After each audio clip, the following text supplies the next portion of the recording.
رحیم۔ حضرات گرامی، علماء سنت کا اس بات پہ اتفاق ہے کہ انبیاء کے بعد انسانوں میں سب سے افضل ترین انسان سیدنا ابو بکر صدیق رضی اللہ تعالی عنہ ہیں۔ وہ افضل ترین ابو بکر، اب ان کی نمازوں کا کیا حال ہوگا؟ گویا سب سے افضل ان کی نماز ہوگی۔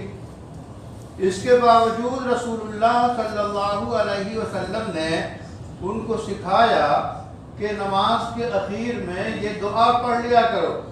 وہ دعا وہی ہے جو ہم آپ پڑھتے ہیں، اللہ قبول فرمائے۔ اللہم انی ظلمت نفسی ظلما کثیرا ولا یغفر الذنوب الا انت فاغفر لی مغفرۃ من عندک انک انت الغفور الرحیم۔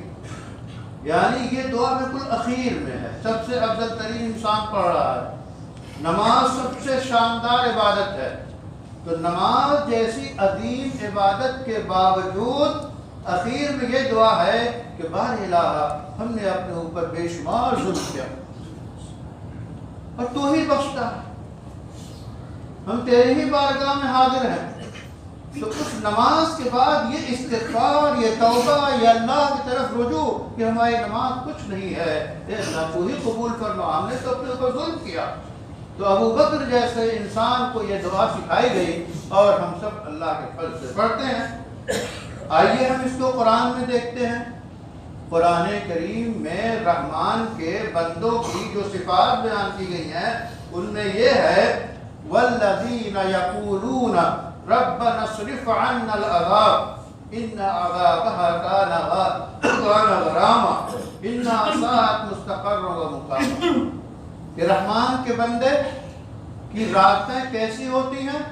سجدے میں گزرتی ہیں، دعاؤں میں گزرتی ہیں، قیام میں گزرتی ہیں، تہجد میں گزرتی ہیں، توبہ استغفار میں گزرتی ہیں، لیکن انہیں کوئی پندار نہیں کہ میں تہجد گزار ہوں، بلکہ اخیر میں یہ دعا کرتے ہیں ربنا اصرف عنا، اے بار الہ ہم سے جہنم کے عذاب کو پھیر دیجئے، جہنم کے عذاب سے ہم کو بچا دیجئے، کیونکہ اس کا عذاب جو ہے بڑا سخت ہے، وہ چپک جانے والا ہے، گلے پڑ جانے والا ہے، اور جہنم بہت برا ٹھکانہ ہے قیام کے حساب سے، رہنے کے حساب سے، لوٹنے کے حساب سے۔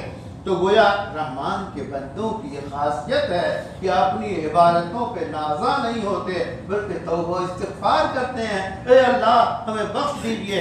تو جہنم سے پناہ مانگنا، اللہ کی رحمتوں کا سوال کرنا، اللہ کے حضور حاضر رہنا، اپنی عبادتوں پہ نازاں نہ ہونا، استغفار اور توبہ کرنا، یہ رحمان کے بندوں کا شیوا ہے۔ اللہ تعالی ہمارا شمار رحمان کے بندوں میں فرمائے۔